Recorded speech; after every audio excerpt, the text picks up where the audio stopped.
What is up? My name is Matt, working for Cinematography Database, and today we're going to be continuing our lighting series and talking about area lights. In the last episode, we talked about spotlights, but in this episode, like I just said, we're going to be looking at area lights. We're going to be looking at how they behave, and we're going to be looking at a couple real-world based examples of how area lights work in the real world, so stay tuned for that.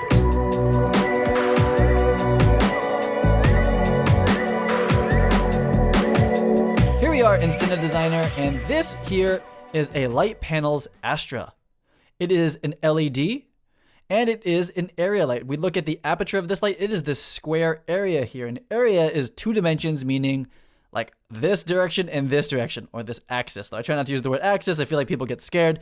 Anyway, this is a 2D shape. It's a square. It's a rectangle. This is the aperture. This is where the light comes out of. This is an area light. And the light coming out of this isn't really going to be a cone. It's going to be something a little bit different. Next, over here, we have two light mats. This is a light mat 1, I believe, so very thin, another LED-based light. And this is a light mat 2L, I believe. And this has a poly skirt, which is a light modifier or a light control device. And we did a whole video about light control devices. I suggest you check that out. And this lamp, or these lamps, these are what I call panels. They're kind of like windows. They're typically very thin. Light panels, light mats, sky panels. These are panels. I think that's what the industry has been pretty happy to call them. So here's another real-world example of an area light. Again, a very large aperture, and it's a big softbox technically with an ARRI 2K in the back of it. So this spotlight here is gonna emit light into this box, but it's going to be diffused, and essentially this front panel here, this front aperture, this becomes the light source for this system here. So this is the true light source, this is the aperture, and this is an area light. So this is not a spotlight, this is an area light, and this is another real-world example of area lights. And this will be our last example in Cinedesigner here. This is a 4x4 frame of diffusion. It doesn't matter what type of diffusion it is, and behind it is a 2K open face, again, very similar to the Chimera, and this spotlight is going to shoot into this frame, and then the light source of this system becomes this diffusion frame, and this light source is an area light. Again, it is an area light, and we're going to be looking at how area lights emit light. It's not in a cone shape. It's very different. We're going to be looking at that in Photoshop right. So here we are in our virtual set. We have our talent here. There's no camera. We're just in a room that is gray with 4 walls, and here is our light mat.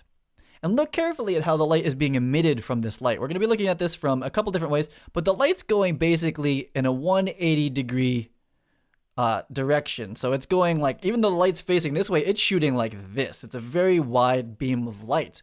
Now the fall off, that's a little bit complicated. We're not gonna be able to talk about that, but you'll see that even though this light is facing this way, it's hitting the ceiling because that's what area lights do. So we're going from a very small area light down here, like about a foot, 2 feet by 1 feet, something like that.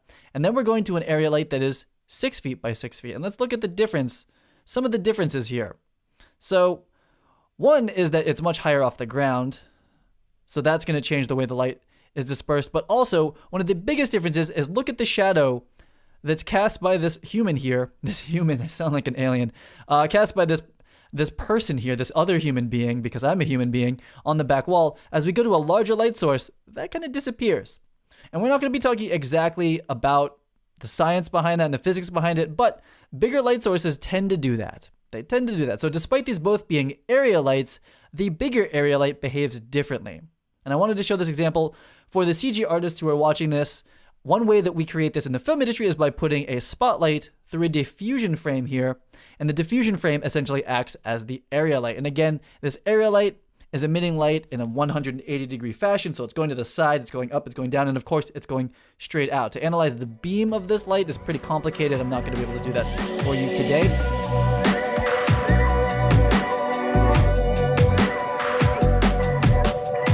So here we are in another exciting 3-walled room with a wooden floor, and we have, like we had in the last episode, a spotlight shining down on our talent.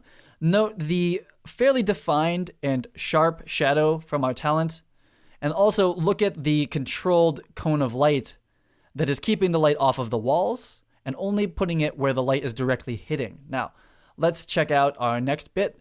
This is with a 6x6 frame in front of that light, so we have essentially this 6x6 frame in area light lighting the scene. We'll now see that in comparison, let's flick back and forth, if you look at the walls are much brighter because this area light emits light in a 180-degree fashion, whereas the spotlight came out in a cone. So there's a big difference there. Much different. Much different. And also, there's a little bit more specular happening here, which we won't be able to get into specular, what that really means, CG and real-world specular. But something that we can definitely talk about here is look at the difference of the shadow quality. So here is the spotlight, very defined shadow. And here's the area light, very soft. I don't like using the word soft. Very blurry is really, I think, more accurate. I'm going to be working on the terminology. That is something that is going to change when you go from a spotlight to an area light. And an area light that is bigger as well, a much bigger area light. So let's move on to looking through the camera. Here is our spotlight, again, looking at the shadows, looking at the fall off on the wall. And then we are going to switch to our area light. Little bit of shine on the arms, little reflection, much softer shadow.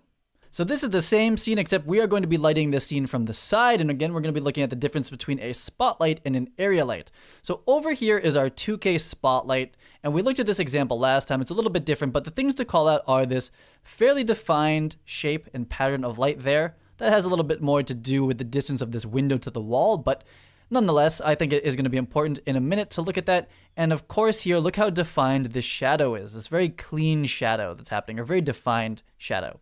This is what a spotlight looks like. It's not on the back wall. There's not much on the ceiling. And there's this very small beam of light coming through the window that is hitting our talent. That's what it looks like. So let's now look at an area light. There's going to be a big difference. Ready, go.